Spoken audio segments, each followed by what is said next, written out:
A consecuencia de la crisis sanitaria provocada por el COVID-19, que ha dejado una cifra impresionante de fallecidos y también de personas contagiadas en todo el planeta, ahora se vislumbran dos escenarios bastante caóticos, bastante complejos para la humanidad. Uno tiene que ver con el tema de la recesión económica, incluso se habla ya de una gran depresión todavía mucho más grave de la ocurrida en los años 30 después de la Primera Guerra Mundial, y también el otro escenario de el hambre, la pobreza, que va, al menos se prevé ya, hundir en este escenario a 270 millones de personas en todo el planeta. Quédate a conocer los detalles de cómo también la parte económica en América Latina le va a pegar fuertemente a raíz de que estas potencias económicas, Brasil, México y Perú, están siendo severamente afectadas. Quédate a conocer los detalles de todo este escenario.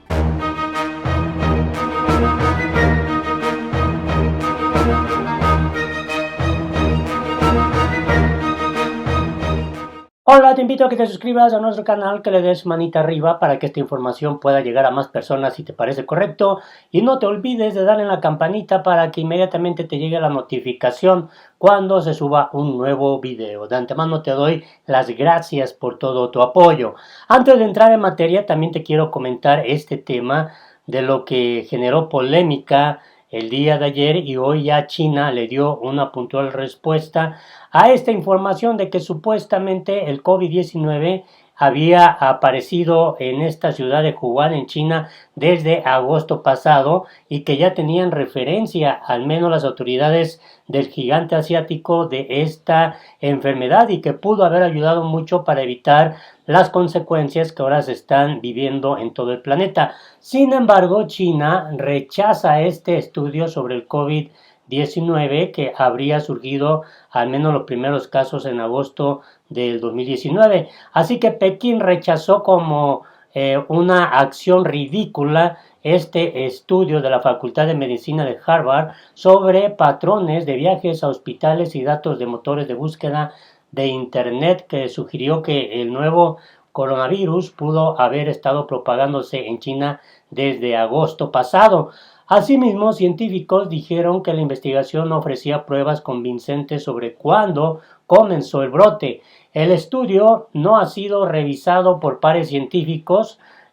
Obviamente se dice que usó imágenes de satélite de estacionamientos de hospitales en Wuhan, donde se identificó por primera vez la enfermedad a fines de 2019, y datos de búsquedas en motores de Internet relacionados con los síntomas como tos y diarrea. Los autores del estudio indicaron que hubo un aumento del tráfico hospitalario y de las búsquedas de datos sobre los síntomas de Wuhan antes del comienzo documentado de la pandemia del COVID-19 en diciembre del 2019. Aunque no podemos confirmar si el aumento de volumen estaba directamente relacionado con el nuevo virus, nuestras pruebas apoyan otros trabajos recientes que muestran que la aparición ocurrió antes de la identificación en el mercado de mariscos de Wuhan.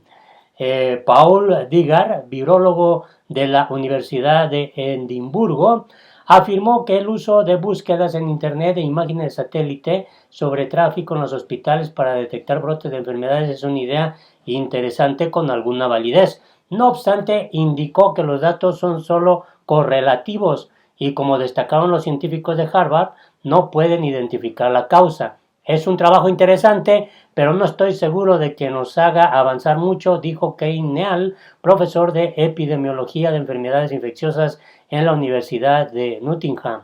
La portavoz del Ministerio de Relaciones Exteriores de China, Hua Chunying, tachó de superficial el estudio. Creo que es ridículo, increíblemente ridículo, llegar a esta conclusión basado en observaciones superficiales como el volumen de tráfico. Y bueno, en este escenario es que se da a conocer esta proyección de la Organización de las Naciones Unidas, que tiene que ver ya con una de las consecuencias que está generando el COVID-19. Hasta 270 millones de personas sin nada que comer por esta enfermedad. Así que la ONU ha alertado de los efectos de la pandemia y que obviamente esto acerca a una emergencia alimentaria inminente y mundial, y ha aconsejado 3 vías de solución para aplicar de manera inmediata. Las Naciones Unidas definen una emergencia alimentaria como una situación extraordinaria en la que las personas no pueden satisfacer sus necesidades básicas de supervivencia o existen amenazas graves e inmediatas para la vida y el bienestar humanos. A una situación así se enfrenta la humanidad de manera inminente, una emergencia de proporciones desconocidas, pero probablemente muy grandes debido al impacto de la COVID-19 y a las medidas de mitigación aplicadas. No solo son las 400,000 personas que han fallecido, obviamente a consecuencia de esta enfermedad en el mundo. En el terreno de la alimentación también deja estragos. Hasta 270 millones de personas pueden acabar el año viéndose en situación de hambre aguda, es decir, sin absolutamente nada que llevarse a la boca. Son el doble de los 135 millones que se registraban antes de la pandemia. La humanidad no lo estaba haciendo muy bien antes de la llegada del virus, pues los últimos registros apuntan que ya contábamos con más de 821 millones de hambrientos, es decir, hombres, mujeres y niños que al final del día se van a dormir sin haber consumido las calorías necesarias para estar saludables. Ahora, el nuevo coronavirus nos pone contra las cuerdas. Este martes, la Secretaría General de la ONU ha publicado el informe Impacto de la COVID-19 sobre la seguridad alimentaria y la nutrición, con una serie de políticas recomendadas y recomendables para hacer frente a esta amenaza, y en ella ha alertado de que los efectos combinados con el COVID-19 y estas medidas de mitigación y la recesión global emergente podrían, sin una acción coordinada a gran escala, interrumpir el funcionamiento de los sistemas alimentarios. Tal interrupción puede tener consecuencias para la salud y la nutrición de una gravedad y una escala nunca vistas por más de medio siglo, alerta el organismo. Nuestros sistemas alimentarios están fallando y la pandemia está empeorando aún más las cosas.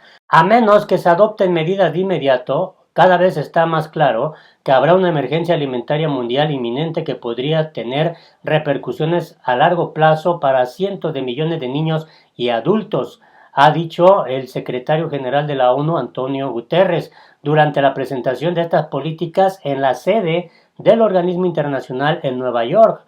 En su declaración alertó de que incluso en los países donde los alimentos son abundantes existen riesgos de disrupciones de la cadena de suministro.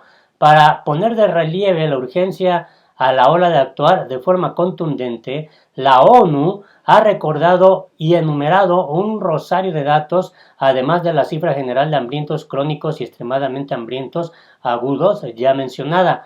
Véanse, entre otros, la producción económica mundial se va a reducir en 8.500 millones de dólares en los próximos 2 años.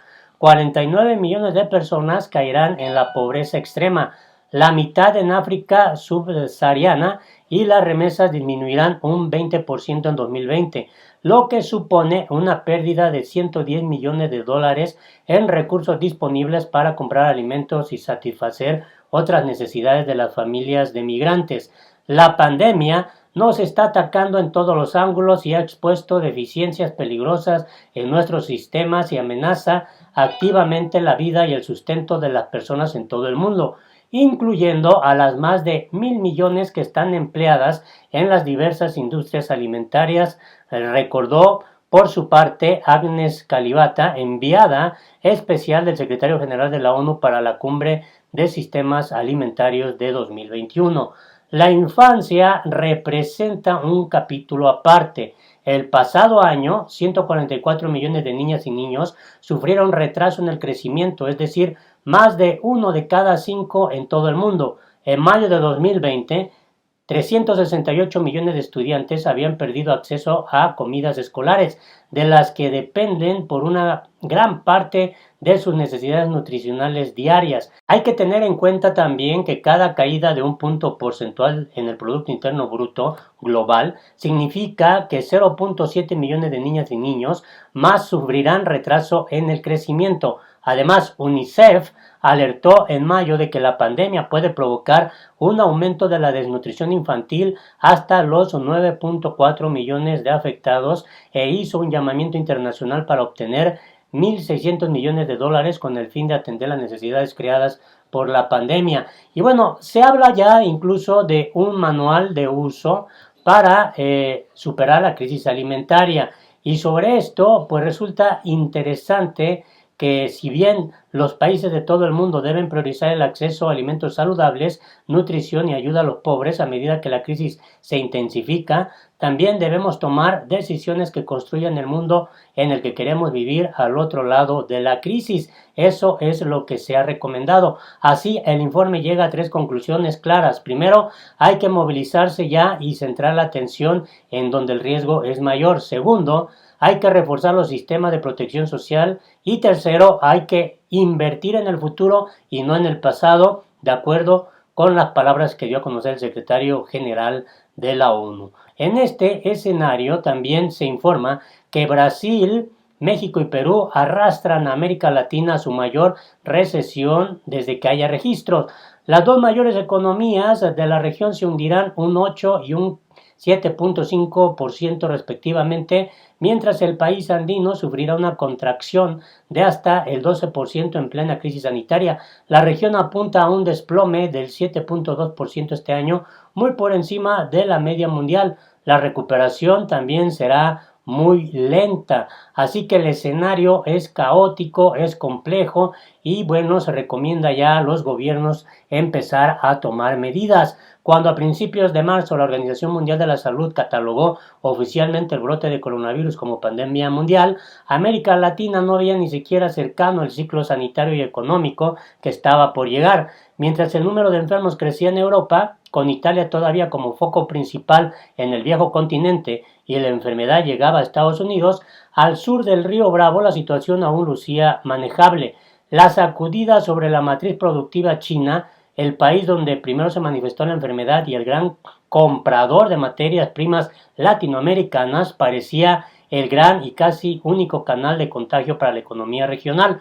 Casi 3 meses después, la foto se ha dado la vuelta. Con el paso de las semanas, América Latina se ha convertido en uno de los grandes damnificados económicos del virus. Al abaratamiento de los productos básicos se sumaron muy poco después un episodio de fuerte salida de capitales, el hundimiento de las remesas de migrantes que afecta en gran medida a México y Centroamérica y el desplome de las divisas que llegan gracias al turismo, un enorme golpe para el Caribe, y la conjunción de todas esas variables ha puesto en jaque a toda el área. El resultado es, según apunta el Banco Mundial en su informe de perspectiva publicado este lunes, una sacudida que superará con creces a la de la crisis de deuda regional de los 80 y a la gran recesión de una década atrás. En fin, así se encuentra este panorama a nivel global. El Banco Mundial ha advertido que el tema económico va a ser muy terrible y que va a generar pues una gran depresión mucho más compleja que la que ocasionó la Primera Guerra Mundial. Así las cosas de este escenario que se está viviendo en el planeta, una situación bastante compleja, bastante delicada, en un futuro bastante incierto, como algunos organismos internacionales ya lo comienzan a advertir. Pues te invito a que puedas dar tu opinión aquí abajo y no olvides darle campanita para que esta información pueda llegar a más personas. Gracias por tu apoyo. Hasta la próxima.